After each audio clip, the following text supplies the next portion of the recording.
Mesdames, Messieurs, bonsoir et bienvenue aux 20h sur Equinox Télévision. À suivre dans ce journal, la question de la réforme de la carte nationale d'identité continue d'alimenter les débats. Une certaine opinion voit en cet acte l'aveu des autorités que des pratiques peu orthodoxes encadrent donc la délivrance de ce document au Cameroun. En Centrafrique, Ban Ki-moon limoge le chef de la mission onusienne. Le général Babacar Gueye paye les frais des multiples plaintes de viol sur civils perpétrées par les casques bleus. Et puis en sport, le secrétaire général de la FECAFOOT en congé administratif, donc pour garantir le processus électoral en cours, ce que pensent dans les spécialistes rencontrés ce jour par nos reporters. Et dans la deuxième partie de ce journal, nous reviendrons sur cette actualité à la FECAFOOT. Voilà pour les titres.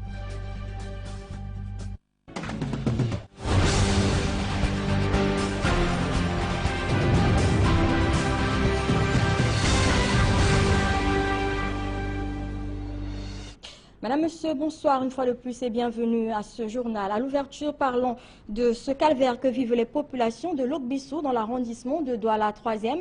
C'est que la voirie dans ce quartier est complètement dégradée, ce qui empêche la mobilité des populations dans cette partie de la ville. Le constat a été fait ce jour par nos reporters Éric Marsan-Djomo et Martin Manguel.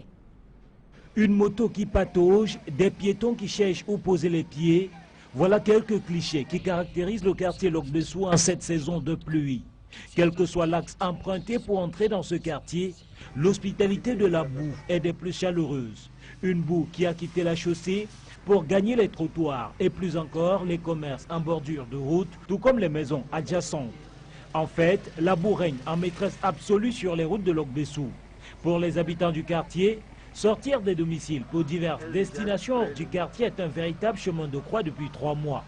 C'est depuis le matin que je suis sortie de chez moi pour aller au marché. Je suis calée sur place comme ça là. La moto ne veut pas aller, la moto ne veut pas monter. Franchement, j'ai mon sort du marché là actuellement, je n'arrive pas. Mais ce calvaire, on ne sait même pas si vraiment les maires font actuellement leur travail. Parce que c'est très dégueulasse quand vous voyez une servitude pour tout le monde.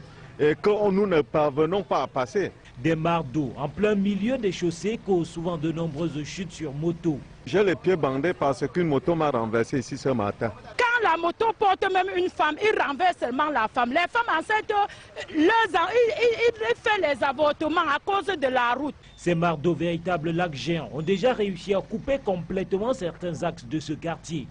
Les populations exhortent l'aide des autorités pour l'aménagement de la voirie de Lok-Bissau. De Basson jusqu'ici, là, c'est un calvaire. On ne comprend pas. On prie au gouvernement de faire vraiment quelque chose de ce côté. Il y a le creux qui arrive à 50 cm. Il n'y a même pas moyen. Là-bas, il y a devant, là-bas, au niveau vers l'antenne, il y a les places qui arrivent à 60 cm. Il n'y a même pas moyen de passer. On force seulement. Donc, tu ne peux pas faire un tour avec la moto directement tu passes seulement au garage. Ces populations continueront à souffrir le martyre tout au moins jusqu'à la fin des pluies, en espérant lors de la saison sèche à suivre une éventuelle intervention des autorités administratives concernées. Parlons à présent de ce gang de malfrats tombé dans les mailles des filets des forces de l'ordre. Nyake Igo Guillaume, alias Yannick, 20 ans, Antendele Yankwa Michel, alias Ngefan, spécialiste des braquages à main armée, ont été stoppés dans leur course ce début de semaine par les éléments de la PJ à Bonanjor. Ils méditent actuellement leur sort dans une cellule en attendant d'être traduits devant le tribunal militaire. Et je vous propose à présent de suivre l'un de ces braqueurs au micro d'Equinox Télévision. Une société de gaz à Bali. C'était la première fois. On vivait ensemble à Youpe. On avait pris une somme d'argent. Vous êtes connu dans mon quartier, à Youpe. Celui qui connaît lui, il a trouvé cette âme. Je ne sais pas de lui, voici présent devant vous, demandez-le lui. Je ne connais pas lui, il avait pris l'âme. C'est 20 ans. On avait trouvé ça à Bonamoussadi. Le premier jour que j'ai trouvé ça, on avait ça chez eux. Elle lui a montré. On ne s'était pas chargé. Elle n'a jamais tiré. Mouvement survenu dans l'armée camerounaise, le président de la République vient de signer d'importants décrets ce jour portant nomination de nouveaux généraux de brigade de l'armée des terres. Ces promotions, le colonel Jean-Keb Meyoni Frédéric, le colonel Bouba, le colonel Ezon Vodo Simon, le colonel K. Valère et le colonel Jacob Kodi. Nous reviendrons sur cette information en intégralité dans nos prochaines éditions. Dans le département du Mungo, des stocks de médicaments frélatés, communément appelés médicaments de la rue, viennent d'être saisis à Melon. C'est que le résultat d'une opération coup de poing menée par des organisations de lutte contre la vente illicite des médicaments. Ils étaient accompagnés dans cette opération par les forces de l'ordre. Le reportage de Nadine Yambou. Des médicaments dans la rue, l'image est fréquente à Melon, dans le département du Mungo. C'est pour mettre fin à cette activité illicite qu'une opération de saisie de ces médicaments dangereux a été initiée. Sous l'impulsion du sous-préfet de Melon, Dieudonné Benda, des organisations de lutte contre la vente illicite des médicaments, accompagnées des forces de l'ordre, ont effectué des descentes dans les marchés de la ville. Par cet acte, nous voulons décourager systématiquement les partisans, les acteurs des réseaux informels de commercialisation des médicaments. La ruée vers les médicaments de la rue à Melon, selon les populations, s'explique par le coût parfois difficilement accessible des médicaments vendus en pharmacie. Par rapport aux pharmacies qui sont un peu plus chères, il y a la pauvreté et les gens cherchent à se soigner à tout prix. S'il est vrai que certains trouvent leur compte, ces médicaments, selon les médecins, sont dangereux pour la santé. Non seulement c'est un médicament, mais c'est un poison qui ne doit pas être manipulé à tort et à travers au détriment de la santé des populations. Les gens vendent des médicaments frélatés, les médicaments frauduleux pour s'enrichir en mettant les autres personnes en danger. Et vous allez trouver là les tazapans qui servent à violer des femmes, endormir des personnes et les dépourvir de leurs biens et de tout ce qu'ils peuvent posséder. Seulement, les observateurs estiment que la chaîne de faux médicaments est bien implantée au Cameroun, d'où l'efficacité d'une telle action. Nous le disions au titre, la question de la réforme de la carte nationale d'identité continue d'alimenter les débats. Les autorités qui disent par cet acte vouloir rendre ce document plus sûr avouent donc que des pratiques peu orthodoxes entourent la délivrance de ce document au Cameroun. L'analyse de Lise Bogda et Guy Zogo. Le délégué général à la Sûreté nationale, Martin Barganguele, n'y va pas par quatre chemins au sujet de la carte nationale d'identité. Il vient de marteler en marge de l'entrée en scène d'un nouveau prestataire dans ce domaine, l'Espagnol Gemalto, que les choses vont changer. Désormais, a-t-il indiqué, cette pièce sera difficilement falsifiable, chacun sera doté d'un numéro d'identification définitif et pour couronner le tout, les cartes actuelles seront progressivement retirées de la circulation. Faire un tel diagnostic assorti d'une thérapie choc indique clairement que la carte nationale d'identité camerounaise, pompeusement qualifiée d'informatisée, va mal. Cela à partir de sa naissance, qui s'est faite de manière peu orthodoxe, le projet initial porté par un jeune Camerounais ayant été détourné au point qu'aujourd'hui, elle n'est informatisée que de nom. Puis vient la question de l'accessibilité à cette pièce. D'une part, la nationalité camerounaise a été offerte aux tout venants, fort du climat général de corruption qui règne dans le pays. D'autre part, le RDPC n'a pas beaucoup rendu service au Cameroun. Ce parti politique, pourtant déjà majoritaire, mais toujours à la recherche d'une majorité obèse, a inventé le concept de délivrance des cartes nationales d'identité à ses militants pour assurer la victoire de Paul Biya à la présidentielle de 2011 et du RDPC aux sénatoriales et législatives de 2013. Ce qu'on a vu à cette occasion était sidérant. Des listes étaient dressées par les élites et les cartes nationales d'identité délivrées sans aucune identification des demandeurs. Le gouverneur de la région de l'extrême nord vient d'ailleurs de faire à ce sujet des déclarations embarrassantes qui montrent bien des légèretés. Cette inconséquence a eu pour corollaire la possibilité pour des individus malveillants de se mouvoir dans le territoire camerounais et à l'heure de Boko Haram, le réveil est brutal. Le DGSN monte donc au front, sabre au clair. Mais en face, les tenants du statu quo ne manquent pas. Il lui faudra de nombreux fantassins à ses côtés pour venir à bout de ces obstacles. Voilà donc pour ce qui est de cette analyse d'Élysée Bogda et Guy Zogo. Les jeunes du Fundi critiquent le PIASI, le PAGER-U et tous les autres programmes et projets gouvernementaux d'insertion socio-professionnelle. Leur efficacité a été remise en cause au cours d'un forum d'information et de formation, forum organisé donc par le réseau parlementaire Espérance Jeunesse. Le reportage de Marcelin Ganson. Les jeunes du Fundi ne sont pas allés du dos de la cuillère. Ils n'ont pas fait de cadeaux aux structures et projets créés par le chef de l'État pour les sortir du chômage ambiant. Les cadres du ministère de la Jeunesse travaillent contre la jeunesse et non pour la jeunesse. Il y a un directeur qui a osé, il était fier de se le dire, qu'on donnait aux jeunes 25 millions lorsqu'on avait une idée de projet. Quelqu'un vous dit que je veux faire une bananerie. Il est dans sa tête, c'est lui dans sa tête qu'il a la bananerie. Mais vous prenez 25 millions, vous donnez. Il fait quoi? Il achète la moto, il se marie, il se déclare mort. La critique n'a également pas épargné l'Agence civique nationale de participation au développement. Les jeunes sont des mendiants face au service civique parce que lorsque vous pouvez décider de former des jeunes sur 6 mois pour leur apporter un appui à la fin et que vous leur donnez 25 000 francs, dites-moi quel est le type d'appui que vous leur apportez.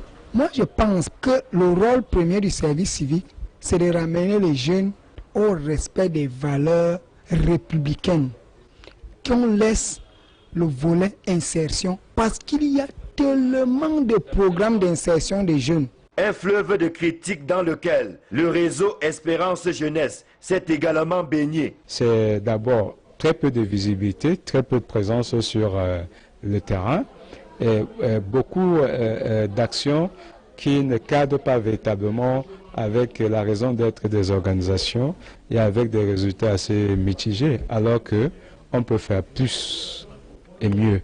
Mais tout n'a pas été que critique. Pendant 3 jours, les jeunes du Fundi ont été formés en leadership et en montage de projets. Avant, je n'étais pas sûre d'être un bon leader pour la jeunesse.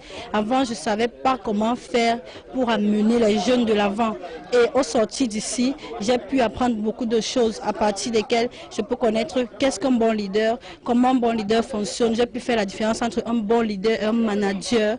J'ai également appris beaucoup de choses par rapport au fonctionnement de l'Assemblée nationale. Avant de quitter l'Assemblée nationale, les jeunes leaders du Fundi ont pris l'engagement de mettre à profit les enseignements reçus pendant 3 jours.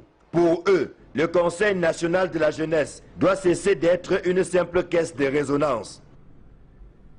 En économie, les propriétaires des PME à Douala sont inquiets du mode de financement par la Banque camerounaise des PME, banque qui est opérationnelle depuis quelques jours au Cameroun. Cette préoccupation était au centre des échanges de la CPME et de l'Agence régionale de la Banque des PME pour le littoral. Le reportage de Martin Manguelet et Étienne Pascal Azégué. L'essor des petites et moyennes entreprises au Cameroun est mis à mal par le déficit d'argent. Ce sont les chefs d'entreprise regroupés au sein de la CPME qui posent le problème face aux responsables de l'agence régionale de la Banque camerounaise des petites et moyennes entreprises pour le littoral. Nous, les opérationnels, nous avons beaucoup de problèmes. Que la PME qui constitue 99% des entreprises de notre environnement souffre principalement de l'accès au financement. Les préoccupations des promoteurs des petites et moyennes entreprises au cours de ces échanges, ont également porté sur le mode de financement de leur projet par cette nouvelle banque qui vient de voir le jour au Cameroun. Est-ce qu'au niveau de la procédure de garantissement, vous pouvez, par exemple, payer les factures, régler les factures avant que le donneur d'ordre puisse régler, que la petite PME puisse continuer dans son fonctionnement sans toutefois être obligé de s'endetter. Du côté de l'agence régionale de la Banque camerounaise des PME pour le littoral, l'on se veut moins alarmiste que ses chefs d'entreprise. Nous sommes allés un peu plus loin en créant ce qu'on a appelé la facturage ou facture, c'est-à-dire un système d'avance automatique où nous vous désengageons de tout ce qui est poursuite, relance, gestion des impayés auprès de votre donneur d'ordre. Dans le procès des impayés ne vous concerne pas, ça on va gérer. Des explications qui suscitent quelques espoirs du côté des chefs d'entreprise. Moi, je suis ravi de comprendre que désormais, nous pouvons gérer nos économies. On peut régulièrement financer nos bons de commande sans aucune difficulté à travers la Banque camerounaise des petites et moyennes entreprises. La Banque camerounaise des petites et moyennes entreprises doit aussi résoudre l'équation de la stratégie à mettre en place pour s'attirer les faveurs des PME dans un secteur fortement concurrentiel. Pendant la présence de cette visite de la déléguée du ministère de la Communication du Centre à l'agence Equinox Yaoundé, Sophie Hortense Chouala a visité les bureaux de votre chaîne de télévision ce jour. La visite rentrait dans le cadre d'une tournée de prise de contact dont l'objectif est de jeter les bases d'une franche collaboration entre la chaîne de télévision Equinox et la délégation de la communication du Centre. Je vous propose à présent de suivre cette réaction de la déléguée régionale de la communication du Centre au micro d'Equinox Télévision à l'issue de cette visite. Régional de la communication du Centre est l'interface entre la hiérarchie et vous qui êtes sur le terrain. Nous devons travailler ensemble, nous devons collaborer. Pour qu'il y ait une bonne collaboration, il faut que je sache où vous êtes basé, que je connaisse les conditions dans lesquelles vous travaillez. Et c'est pour ça que je suis venue vous voir. Et c'est vrai, je reconnais que le journalisme est le paradis de l'imposture. C'est d'abord d'inviter les responsables d'Equinox de soumissionner à l'obtention à la carte de presse pour qu'ils soient déjà clairement identifiés, parce que je pense qu'avec la carte de presse, ils seront déjà clairement identifiés. Et les responsables seront moins réticents à leur ouvrir leurs portes et à leur donner l'information nécessaire. Je dirais que toutes vos doléances, je vais les porter à l'attention du ministre de la Communication, qui est toujours ouvert aux professionnels de la communication et qui est conscient du fait que les journalistes doivent travailler dans de meilleures conditions. Hors de nos frontières sans transition, Ban Ki-moon a limogé le chef de la mission onusienne en Centrafrique. Le général Babacar Gaye paie les frais des multiples plaintes sur civils perpétrées par les casques bleus. Hervé Kenny. La MINURCA, la mission des Nations Unies en République centrafricaine, est sur le grill. Cette entité des Nations Unies, qui a pourtant pour principale mission de contribuer à maintenir et à renforcer la sécurité et la stabilité ainsi que la liberté des mouvements à Bangui et ses environs. La MINURCA, disais-je, est devenue un monstre pour les populations centrafricaines. Suite aux révélations sur les nombreuses exactions dénoncées par les ONG, le chef de la mission de l'ONU, le général sénégalais Babacar Gaye, a rendu son tablier à la demande du secrétaire général de l'ONU, Ban Ki-moon, qui a condamné avec la dernière énergie les actes odieux des casques bleus de la MINURCA à Bangui. Violence série des mineurs, homicides, des accusations des abus sexuels contre des enfants commis par des casques bleus. La coupe était pleine pour les populations foudroyées par les forces onusiennes. Le secrétaire général des Nations Unies, Ban Ki-moon, parle de honte après ces accusations récurrentes au fil des années d'exploitation sexuelle et d'abus commis par les forces onusiennes. Ban Ki-moon, qui a frappé du poing sur la table, assure qu'il ne tolérera aucun agissement de ceux qui remplacent la confiance par la peur. Assez, c'est assez, a martelé le secrétaire général de l'ONU. Le départ forcé de Babacar Gaye intervient au lendemain de la publication d'un rapport par Amnesty International relatant le viol d'une fillette par un soldat de l'ONU ainsi que les meurtres d'un adolescent de 16 ans et de son père.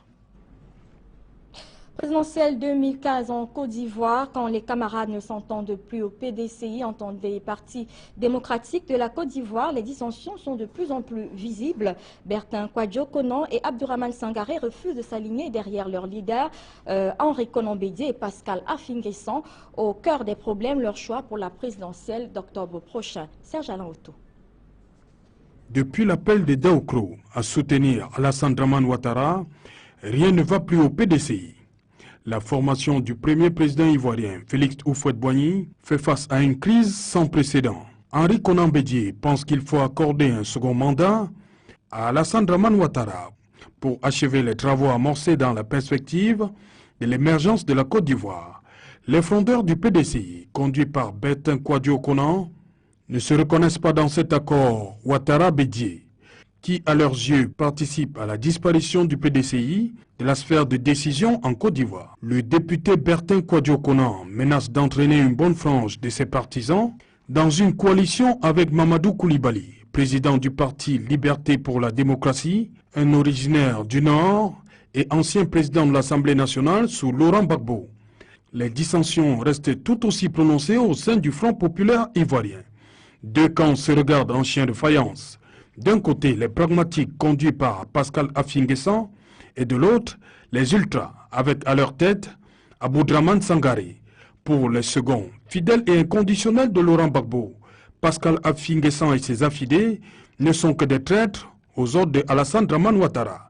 Si pour l'actuel président du FPI, il est temps de s'attaquer de manière frontale aux vraies préoccupations des Ivoiriens en participant à la présidentielle d'octobre prochain, pour Aboudraman Sangaré, Laurent Gbagbo reste non seulement le président élu de Côte d'Ivoire, aucune élection présidentielle crédible ne pourrait se tenir tant que le leader du Front populaire ivoirien restera incarcéré à la Cour pénale internationale. Toujours en sport, parlons de cette mise en congé administratif du secrétaire général de la FECAFOOT. Une mise en congé pour assurer l'équité dans le processus électoral en cours. C'est en tout cas ce qu'affirment des spécialistes du droit rencontrés ce jour par nos reporters. Des spécialistes qui précisent également que cet acte ne démet pas Tombi Aroko de ses fonctions. Le reportage de Sylvestre Hippolyte Sangao. Tombi Aroko Sidiki, le secrétaire général de la FECAFOOT, va quitter son bureau à Tinga, au siège de la fédération, le temps du processus électoral en cours.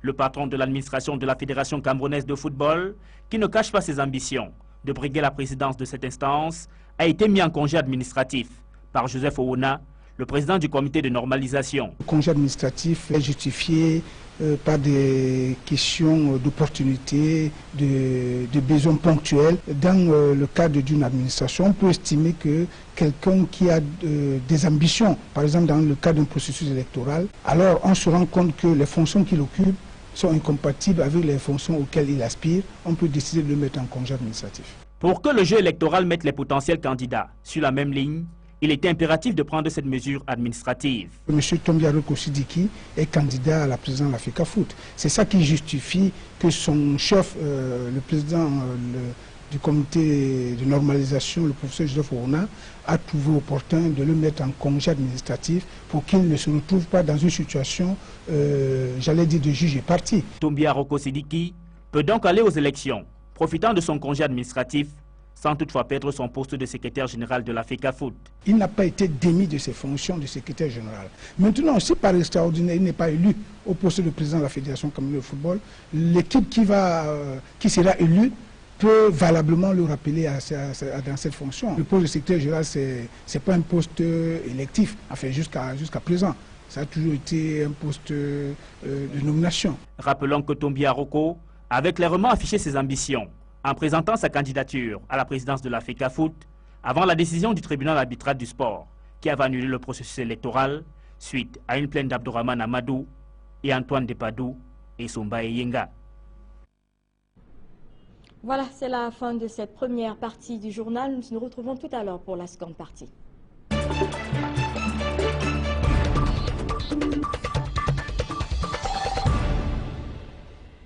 Une fois de plus, mesdames et messieurs, bonsoir et bienvenue à cette seconde partie du journal. Nous recevons ce soir Charles Mouanguet, analyste sportif. Avec lui, nous le disions, nous revenons sur l'actualité autour de la FECAFOOT, notamment la mise en congé administratif du secrétaire général de la FECAFOOT. Bonsoir et bienvenue sur notre plateau. Bonsoir, madame. Alors maintenant que Tombi Aroko a été mis en congé administratif, est-ce que vous pensez que cela va un peu calmer le jeu, puisque c'est ce que demandait le camp opposé?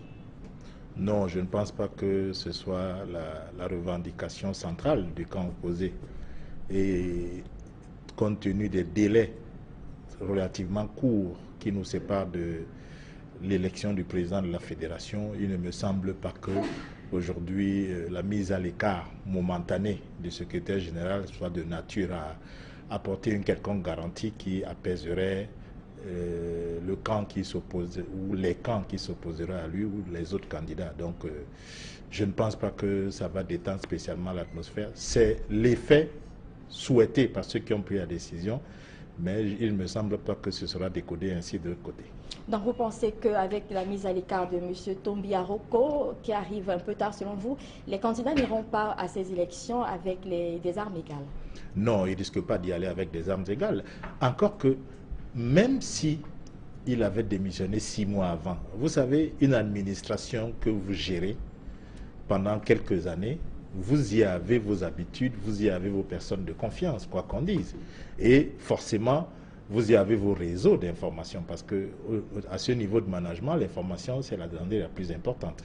Alors, il se trouve que si les textes sont en train d'être faits, même si vous avez pris votre congé, comme on l'appelle, 6 mois avant, vous pouvez toujours avoir les informations avant les autres candidats qui ne sont pas patrons de cette administration ou qui ne l'étaient pas. Donc, il me semble que c'est parce qu'on est dans un univers où il n'y a pas de confiance, à raison d'ailleurs, parce qu'il n'y a pas beaucoup d'honnêteté, pas beaucoup d'éthique, pas beaucoup de morale dans ce secteur du foot. Et donc, c'est pour ça qu'un tel élément peut défrayer la chronique. Mais vous savez très bien je ne pense pas que les chefs d'État quittent leur fonction quelques mois avant la prochaine élection présidentielle. Ils l'organisent et parfois ils perdent dans certains pays. C'est simplement parce que les structures qui sont en charge de contrôler le processus, les personnes qui sont en charge de garantir une certaine équité, malheureusement, dans notre pays, ont ôté l'honnêteté de leur vocabulaire, malheureusement. Donc, à votre avis, le comité de normalisation qui a longtemps été accusé d'impartialité tente par cet acte de se dédouaner? Oui, disons qu'ils ont parlé d'un consensus qui a été noué au Premier ministère. Et l'une des exigences des adversaires du secrétaire général, c'était que sa position faisait qu'il avait plusieurs longueurs d'avance. Maintenant, dans ce consensus impulsé par le Premier ministère, nous a-t-on dit, eh bien, on a obtenu qu'il se mette un petit peu à l'écart. Et on a donc inventé cette histoire qu'on appelle congé administratif. J'espère que les juristes vont nous expliquer ce que c'est, parce que j'ai regardé le Code du travail du Cameroun, je n'ai pas vu de congé administratif dedans. Peut-être qu'on va nous l'expliquer, mais au moins ça veut dire mise à l'écart. Maintenant, les journalistes également, vous devez fouiller. Est-ce que ça veut dire suspension du contrat et donc avec les effets pas de salaire, etc. Est-ce que ça veut dire qu'il se met simplement hors des bureaux ou hors des locaux de la fédération, continue à percevoir son salaire, etc. Donc, ça... En tout cas, dans le reportage que nous avons suivi tout à l'heure, on a très bien dit que le congé administratif ne démettait pas de ses fonctions. Justement, pour revenir à cela, si par extraordinaire, M. Tombia Roko n'est pas élu à la tête de la FECAFOOT, selon vous qui êtes un fait observateur de la scène sportive, vous pensez que ce serait judicieux pour lui de travailler avec une nouvelle équipe en restant à son poste? Mais je crois que c'est à lui qu'il faut poser la question. Mais vous savez, dans ce cas, on va parler de cohabitation. Parce que quand vous n'êtes pas du même parti et que vous êtes obligés de travailler ensemble, ça s'appelle désormais la cohabitation. Je pense que c'est une question d'éthique morale, d'éthique personnelle, de morale personnelle. Donc, quand vous allez combattre un candidat pour un poste de président de la fédération, forcément, ça va être programme contre programme. Et dans le jeu électoral, réduire le programme de mon adversaire pour montrer qu'il ne vaut pas grand-chose, que le mien est meilleur. Maintenant, si mon adversaire gagne, je serai dans la posture où je devrais travailler avec quelqu'un dont je n'apprécie pas le programme, dont j'estime que le programme n'est pas bon, n'est pas à la hauteur. Est-ce que moralement, c'est une position qui se tient? C'est à lui qu'il faudra poser la question. Est-ce qu'il ne faudra pas être gentleman et dire, bon, franchement, j'ai perdu les élections? Et même qui gagne les élections, on va se trouver dans une situation incongrue où le président est en même temps secrétaire général de la fédération. Il faudra à un moment donné donner un préavis pour quitter sa fonction de secrétaire général au président de la fédération qu'il est devenu. Il faut quand même dire que c'est des situations compliquées que l'élégance aurait dicté que le secrétaire général démissionne de sa fonction simplement. Ça aurait vraiment réglé beaucoup de problèmes et évité des situations embarrassantes. Donc, selon vous, les dés sont un peu pipés à l'avance, les résultats sont connus à l'avance à ces élections, puisque vous semblez dire que Tombia Roko va presque vainqueur à cette élection. Ce n'est pas parce qu'il occupe le poste de secrétaire général qu'il va gagner les élections. Non, ce n'est pas la raison. La raison, c'est que s'il y a eu comité de normalisation, c'est qu'on a estimé que les textes qui régissaient tout le processus électoral à la fédération était taillé de telle manière que l'occupant de la fonction de président de la fédération pouvait difficilement perdre une élection. Et donc, tous les candidats ne partaient pas avec une égalité de chance. C'était ça le problème. C'est pour ça qu'on a procédé à la relecture des textes. Il se trouve simplement qu'on estime que le comité de normalisation qui est arrivé pour faire une relecture objective des textes a fait une relecture partiale. Il a pris fait et cause pour celui qui est le patron de l'administration et qui a déclaré sa candidature, ne lui a même pas demandé de démissionner parce qu'on aurait pu le lui demander de façon élégante également pour lui dire, monsieur, moralement, ça ne tient pas. Malheureusement, c'est un problème de texte. Ce n'est pas parce qu'il est secrétaire général qu'il gagnerait les élections, c'est parce que les textes n'auraient pas été bons et que la conduite de processus n'aura pas été équitable et impartiale. Alors, je fais encore appel à votre observation de l'univers sportif. Est-ce que vous pensez aujourd'hui qu'on peut espérer des élections saines, tout au moins des tractations saines autour des élections, des batailles avant l'élection de septembre, avec tout ce qui s'est passé jusqu'ici? Oh, sincèrement, non. Sincèrement, non. J'aimerais bien me tromper, hein, mais je ne pense pas. Quand j'écoute les acteurs, comme ils s'appellent, les vrais acteurs du foot, terme à définir également désormais dans le football camerounais, je n'ai pas l'impression qu'il y a apaisement, même comme les gens récitent ce mot pour se convaincre qu'il y a apaisement, mais ils savent pertinemment qu'il n'y a pas apaisement. Quand vous écoutez les fléchettes qui sont balancées à travers les médias, et quand vous regardez comment les choses se sont déroulées en 2013, et vous réalisez que c'est exactement les mêmes acteurs, y compris le Premier ministre. Vous allez qu'en 2013, quand ça se gâte à Yaoundé, c'est le même Premier ministre qui les appelle à un consensus au Premier ministère et leur dit allez reporter les élections du président de la fédération. Ils sont allés, ils n'ont pas obéi à ce consensus, ils ont élu quelqu'un qui était incarcéré. C'est les mêmes acteurs strictement qui arrivent. Beaucoup d'entre eux auraient dû être sanctionnés par les textes de la fédération parce qu'ils manquent d'éthique, ils manquent de morale. Le football, c'est le domaine de l'éthique. Malheureusement, ils ont été maintenus parce que la commission d'éthique de la fédération répond aux abonnés absents. Et donc, forcément, je n'espère pas beaucoup que leur moralité a changé. Et donc, ils vont encore se bouffer tant que les intérêts qui sont bassement matériels et financiers qu'ils poursuivent restent en ligne de mire. Moi, je n'espère pas beaucoup qu'il y aura une accalmie. Le gouvernement pourra forcer le pistolet sur la tempe, les candidats et les autres, les électeurs, à aller au vote pour se dédouaner, mais ce ne sera pas crédible, ça ne pourra pas durer longtemps. Merci Charles Mwangué d'être venu sur notre plateau. Je vous en prie, madame. Mesdames et messieurs, c'est la fin de cette édition du journal. Merci de l'avoir suivi. Très bonne soirée sur Equinox Télévision.